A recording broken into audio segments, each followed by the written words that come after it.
Today's video is all about simplicity versus complexity, or simplicity over complexity, or simplicity and complexity.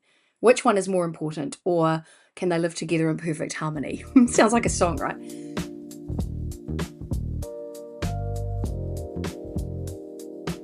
So the way that I see it is that complexity serves its purpose, as does simplicity. For someone like me who has a neurodivergent, neurofabulous brain, I always am really good at taking simple ideas and making them more complex, which is great for my brain because my brain is a problem solving machine. It loves to understand the patterns and the systems and the structures behind things.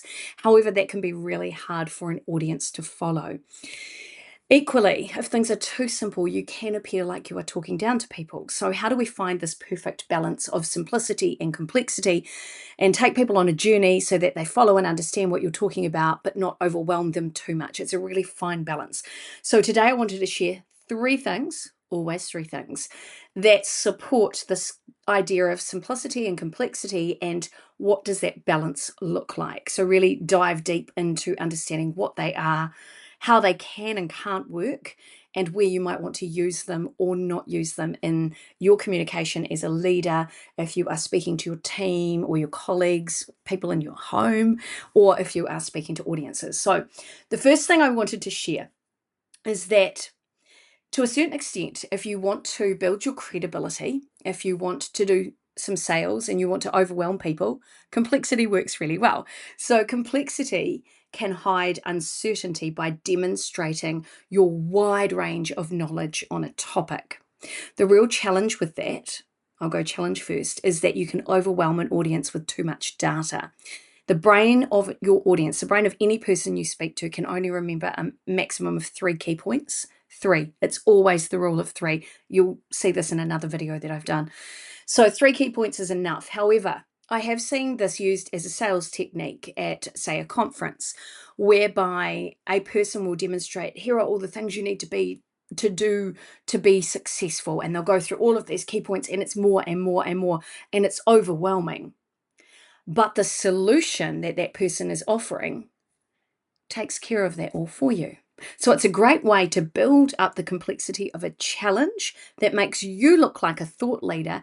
And as we say in TV shopping, but wait, there's more.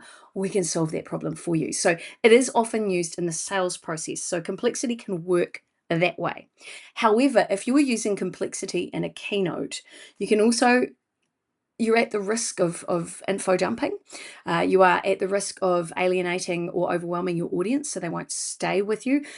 I did this all the time when I first started out keynote speaking. I would speak on the topic of storytelling, and I would try and add in every single story that I had ever thought of. And suddenly a 20-minute presentation had turned into 70 minutes, and I wasn't booked for that, and the audience starts to glaze over.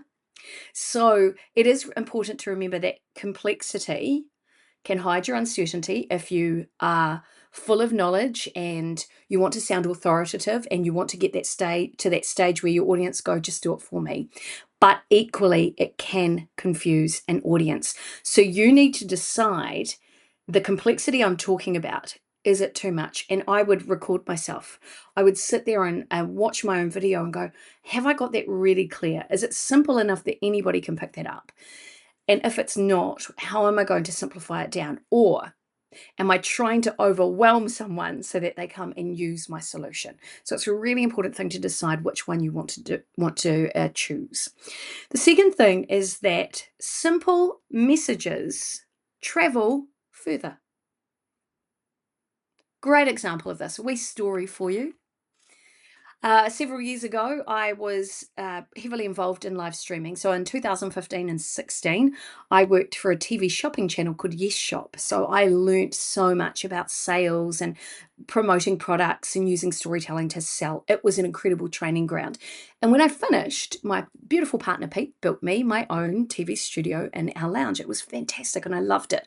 So I would go on and sell a lot of products. A little bit further into that journey, I learnt about living low carb, and I, for most of my life, had battled with my weight, gaining weight, losing weight, gaining weight, losing weight. And something that worked for me was eating low carb. And as I started doing it, I started losing a bit more weight. And I'd already lost prior to that about 70 kilos and then yo-yo dieted for years after that. But low carb had started to work for me. So I started talking about it online. And at that stage, I was in my mid 40s and I was becoming quite well known for easy living with Monique Bradley. Monique Bradley is the woman who's lost 70 kilos in weight and now embraces a low carb lifestyle. And I thought, oh, this is quite cool. It's nice to be known for something. And I remember a friend of mine saying, gosh, I just caught up with my agent. And I said, oh, how did that go? She said, well, I was going to do some voiceover work. So my friend works in broadcasting. She said, and so I caught up with my agent before we went to do the voiceovers. And my agent said to me, oh, what are you doing after the recording today? And my friend said, oh, I'm going to see my friend Monique. Monique, obviously, Auckland, because that's where we're based. And her agent said, that's not Monique Bradley, is it? And she said, yes, it is. She said, Monique Bradley, who's lost more than 70 kilos in weight and now embraces a low carb lifestyle.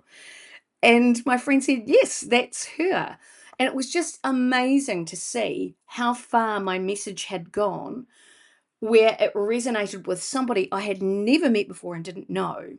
And they're now telling other people about me and my journey. So it works really well. They say that the ideal marketing is not just what you share to others, but it's what other people are saying to other people that may not even know you. So when other people are having that conversation about you and the great things that you do or the key message that you share in your keynote, whatever that is, you've got your message right. So spend some time thinking about, what is that thing you want to be known for? Is my message simple?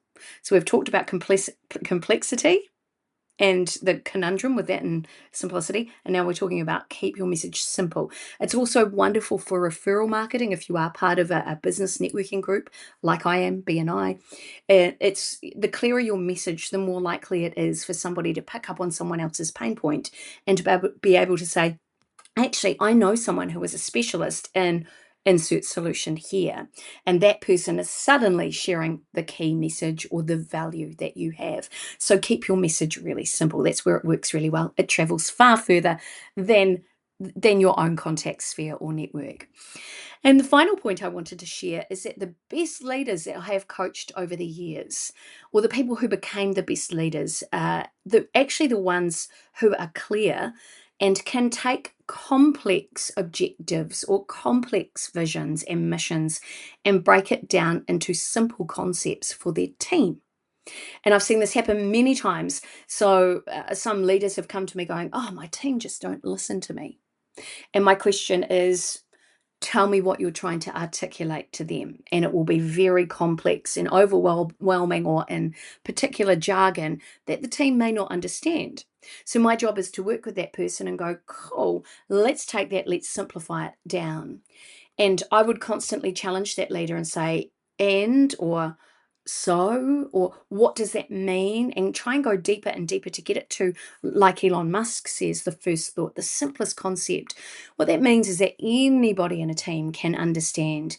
And it means too that you're not trying to baffle somebody and look like a note or a poser by trying to validate that you know all these big words or concepts. You actually care about your people. You meet them where they are and you speak to them in a language that they will understand.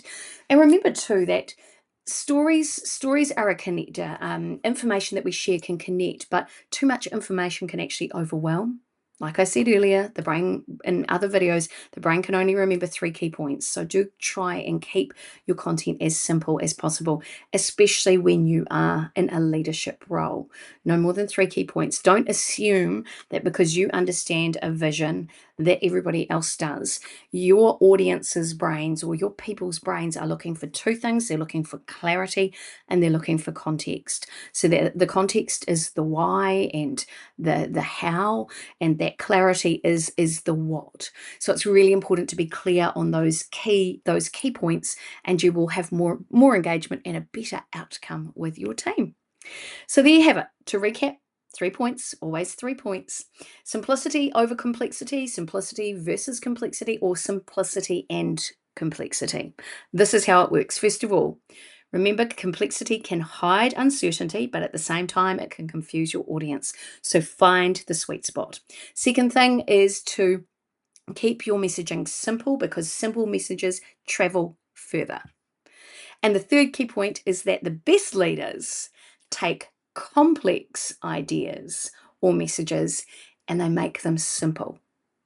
So that's how simplicity and complexity actually works together. You're amazing, so go and get on with it. See you soon.